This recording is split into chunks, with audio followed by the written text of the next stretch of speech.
다 함께 묵상하심으로 새벽 기도회를 하나님 앞에 올려드리겠습니다. 함께 기도합니다. 사랑의 하나님 감사합니다. 오늘도 주님의 말씀으로 우리를 채워 주옵소서. 오늘도 주님의 말씀 가운데 넉넉히 세상을 이기는 주님의 백성 되게 하시고 하나님의 사랑을 전하는 통로 되어 온전히 하나님의 사람으로 살아갈 수 있도록 인도하여 주옵소서. 예수님의 이름으로 기도합니다. 아멘. 오늘 우리에게 주신 하나님 말씀 야고보서 4장 11절에서 12절까지 말씀입니다. 야고보서 4장 11절에서 12절까지 말씀을 같이 읽도록 하겠습니다. 11절의 말씀입니다. 형제들아 서로 비방하지 말라. 형제를 비방하는 자나 형제를 판단하는 자는 곧 율법을 비방하고 율법을 판단하는 것이라. 내가 만일 율법을 판단하면 율법의 준행자가 아니요 재판관이로다. 입법자와 재판관은 오직 한 분이시니 능히 구원하기도 하시며 멸하기도 하시느니라. 너는 누구이기에 이웃을 판단하느냐. 아멘.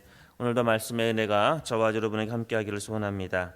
오늘은 형제에 대해서 비방하는 자에 대한 이야기를 함께 나누고자 합니다. 비방한다는 말, 요즘의 말로 표현한다면 험담하는 사람이라고 우리는 이해할 수 있을 것 같습니다. 우리는 매일매일 남을 험담하는 사람을 한두 명 정도는 다 알고 있을 것입니다. 그렇게 상대방에 대해서 늘 험담하는 사람을 만나고 그와 교제하고 그와 대화하게 되어지면 어떤 느낌을 갖게 되십니까? 저는 그런 사람하고 대화하게 되어지면요, 속된 말로 약간 기가 빨리는 듯한 느낌을 가질 때가 있습니다. 끊임없이 남을 험담하며 비판하고 상대방을 끌어내리는 사람, 그런 사람과 함께 교제하고 대화하는 것 참으로 힘든 일인 것 같습니다. 그러면 왜 인간은 이렇게 험담을 하게 되는 것일까요? 왜 남에 대해서 비난하고 비방하며 왜 험담을 왜 우리는 하게 되는 것인가 한 번쯤은 생각해 볼 필요가 있습니다. 사실 좀 놀라운 것은 험담하는 사람들은 사실 자기 자신에 대한 불안과 자기 자신에 대한 불만이 많은 사람들입니다. 그래서 혹자는 이렇게 표현을 합니다. 험담은 자신을 비추는 거울이다 라고 이야기하는 사람들도 있습니다. 이렇게 자기 자신에 대해서 불안감이 가득하거나 자신에 대해서 불만이 가득하고 무엇인가 남보다 더 좋은 자리를 원하는 그런 경쟁심이 가득한 사람들은요, 험담을 많이 한다는 것입니다. 또 험담하는 사람의 특징이 하나 있습니다. 질투심이 무척이나 강합니다. 질투심이라는 것은 사실 우리 모두가 다 가지고 있는 것이 질투심입니다. 하지만 험담이 아주 많은 사람들의 질투심은요, 일반적인 질투하고는 좀 다릅니다. 보통 일반적인 질투는요, 남을 질투하면서 자신을 노력하게 만들고 자신을 향한 책질을 할 수 있는 그러한 역할을 감당할 수도 있지만, 험담을 하는 사람들은 보통 자신에 대한 발전에 대한 노력을 하지 않고 타인에 대해서 비판하고 또 타인에 대해서 판단하는 사람들을 이야기합니다.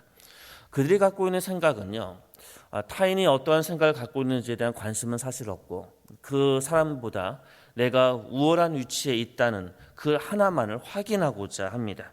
그래서 그들의 최종적인 목적이 무엇인지 아십니까?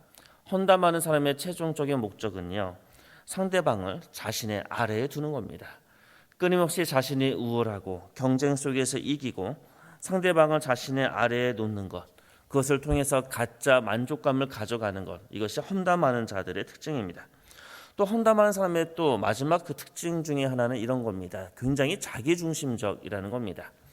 여러분, 험담하는 사람하고 대화해야 하면요, 그 사람들이 갖고 있는 공통적인 생각이 하나 있습니다. 그것은 자신은 무척 합리적이다, 자신은 많은 것을 알고 있다라고 보통 생각을 한다는 겁니다. 그래서 자신보다 못하는 사람들에 대해서는 무능하다고 이야기하고요, 자신보다 어떠한 능력이 더 많은 사람에 대해서는 끊임없이 깎아내리는 일에 열심히 하게 됩니다. 자, 이러한 사람들이 보통 험담하는 사람들의 특징이라고 우리는 보통 생각하고 이해하고 있습니다. 그러면 그들을 만날 때 어떻게 해야 됩니까? 물론 내 자신이 주의 말씀 가운데 겸손함으로 타인에 대해서 비판하거나 비난하거나 험담하는 일을 자제해야 되고, 또한 우리 주변에 그런 사람을 만날 때 우리는 도대체 어떻게 해야 됩니까? 사실 그런 사람을 만나면요, 교제하지 않아야 됩니다. 이것이 보통 성경에서 우리에게 주는 지혜입니다. 멀리한다는 이야기입니다.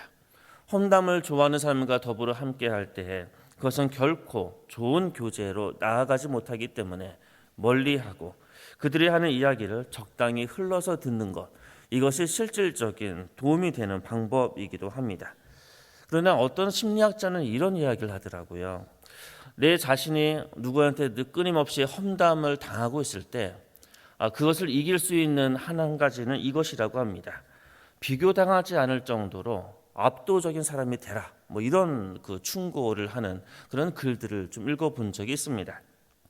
험담하는 사람을 만나고 나에 대해서 험담하는 사람을 대할 때 그것을 자신의 발전을 위해서 비판적으로 그 험담을 수용하는 것, 그것은 무척이나 훌륭할 것입니다. 하지만 우리가 기억하는 것은 부당한 비판과 험담에 대해서는요, 거리를 두는 것, 이것이 중요하다는 겁니다. 그리고 험담을 함부로 하지 못할 정도로 압도적인 사람이 되어지는 것, 이것이 중요하다는 겁니다. 그러면 압도적인 사람은 어떻게 됩니까? 그것은 압도적인 하나님을 만날 때 가능하다는 겁니다. 압도적인 하나님과의 교제를 통해서, 압도적인 주님을 만남을 통해서 우리는 우리 자신에 대해서 험담하는 자와 또는 내 자신이 험담하는 자가 되지 않도록 할 수 있을 것입니다. 그리고 우리 주변에 험담하는 사람을 만날 때 압도적인 하나님과의 교제를 통해서 하나님의 사랑의 통로가 되어지었으면 참 좋겠습니다. 오늘 주님께서 주셨다는 이 말씀에서는요, 왜 우리가 험담을 하지 않아야 되는지에 대한 이야기를 아주 단순하게 세 가지의 예를 들어줍니다. 그것은 11절을 보게 되어지면 그가 우리의 형제이기 때문에 그렇다는 것입니다. 그래서 11절에요, 형제라는 단어가 3번에 걸쳐서 나옵니다. 그리고 12절에는 그 형제를 이웃이라고 표현합니다. 바로 우리 주변에 있는 사람은 형제라는 겁니다. 성경에서 형제라고 지칭하는 것은 단순하게 우리가 교제를 단순하게 나누는 정도의 사람을 이야기하는 것이 아니라 한 가족이라는 의미라는 겁니다. 우리가 잘 알고 있는 것처럼 이 형제라는 단어의 원어는 하나의 자궁에서 나온 사람이라는 뜻을 갖고 있습니다. 하나의 가족이라는 겁니다. 우리가 험담을 하지 않고 타인에 대해서 비방하지 않아야 되는 것은 우리 옆에 있는 사람이 바로 우리의 가족이기 때문에 그렇습니다. 그리고 무엇보다 하나님께서는 나를 사랑할 뿐만 아니라 내 옆에 있는 가족도, 형제도, 이웃도 하나님의 형상대로 창조하시고 사랑하시기 때문에 우리는 우리 주변에 있는 사람에 대해서 험담하지 않아야 됩니다. 그리고 두 번째 내용은 무엇입니까? 그것은 11절에 나타나 있는 것처럼 율법의 준행자가 아니요 율법의 재판관이라고 이야기하고 있습니다. 바로 율법을 판단하는 자라는 겁니다. 이 이야기를 좀 더 쉽게 이야기하면 이렇게 이해할 수 있습니다. 율법의 핵심은 무엇입니까? 우리 주님께서 이렇게 말씀하셨습니다. 하나님을 사랑하고 이웃을 사랑하는 것이다. 이것이 율법의 핵심입니다. 그리고 하나님 사랑과 이웃 사랑이라는 이 율법의 핵심적인 정신을요, 나중에 서신서에서 특히 바울은 하나의 문장으로 축약합니다. 그것은 바로 형제를 사랑하라는 것입니다. 바로 율법의 정신은 이웃을 사랑하고 형제를 사랑하는 것인데, 형제를 사랑하지도 않고 이웃을 사랑하지도 않고 험담하고 비판하는 것, 그것은 너희가 율법에 대해서 함부로 그 율법을 어기고 율법의 판단자, 재판관이 되는 것과 같다라고 주님이 말씀하고 있는 겁니다. 그리고 세 번째 내용은요, 율법의 재판관이 된다는 것은 곧 하나님이 된다는 겁니다.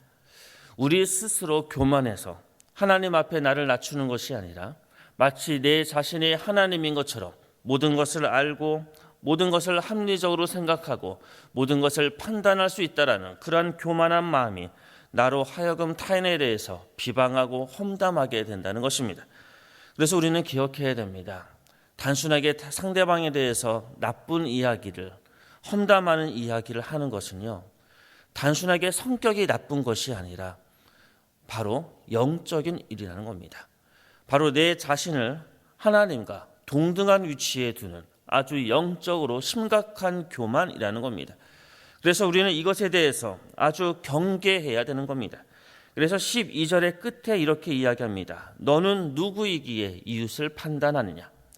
우리 스스로가 우리 자신이 누구인지 정확히 알고, 그리고 너가 누구이기에 감히 이웃에 대해서 판단하느라는 이 주님의 말씀을 경고로 받아들여야 된다는 겁니다. 사랑하는 성도 여러분, 오늘은 2절의 말씀을 통해서 험담하는 자에 대한 이야기를 함께 나눴습니다. 무엇보다 험담은 영적인 일이라는 것을 기억하며 상대방을 험담하는 것은 내 자신을 하나님과 동급으로 두는 그런 아주 영적인 교만에서 나온다는 이 사실을 기억하며 우리는 이 말씀 앞에 오늘도 겸손히 승리하며 이 말씀 가운데 상대방에 대해서 험담하는 자가 아니라 사랑하는 자가 되기를 주님의 이름으로 축원합니다. 함께 기도하겠습니다. 사랑의 하나님 감사합니다. 오늘도 주님께서 주신 말씀 상대방에 대해서 험담하는 자에 대한 이야기를 함께 나눴습니다. 상대방을 비난하고 상대방을 판단하는 것, 내 자신을 하나님과 같은 존재로 두는 교만한 마음에서 나옴을 우리가 깨닫게 됩니다. 주님, 오늘도 말씀으로 우리를 붙들어 주셔서 우리가 상대방을 비난하여 공동체를 깨는 자가 되지 않게 하시고 온전히 사랑의 통로가 되어서 공동체를 세우며 교회를 세우는 주님의 귀한 자녀들 될 수 있도록 인도하여 주옵소서. 예수님의 이름으로 기도합니다. 아멘. 주기도문으로 새벽 기도회를 마치겠습니다. 하늘에 계신 우리 아버지, 아버지의 이름을 거룩하게 하시며 아버지의 나라가 오게 하시며 아버지의 뜻이 하늘에서와 같이 땅에서도 이루어지게 하소서. 오늘 우리에게 일용할 양식을 주시고 우리가 우리에게 잘못한 사람을 용서하여 준 것 같이 우리 죄를 용서하여 주시고 우리를 시험에 빠지지 않게 하시고 악에서 구하소서. 나라와 권능과 영광이 영원히 아버지의 것입니다. 아멘. 오늘도 주의 말씀 기억하며 함께 기도하기를 원합니다. 상대방을 비난하며 함부로 험담하는 것, 그것은 단순한 우리의 성격의 좋고 나쁨의 문제가 아니라 영적인 문제라고 하나님은 말씀하십니다. 상대방을 비난하는 것이 아니라 상대방을 세우며 온전히 형제를 사랑하는 주님의 자녀 되게 해달라고 우리 이 시간 주님 앞에 함께 기도하도록 하겠습니다. 함께 기도합니다. 사랑의 하나님 감사합니다. 이 시간 주의 말씀을 통해서 우리에게 들려주는 말씀을 기억하며 살아가길 원합니다. 상대방을 비난하고 험담하는 것, 그것은 우리의 영혼이 교만하기 때문에 하나님과 나를 동급으로 두는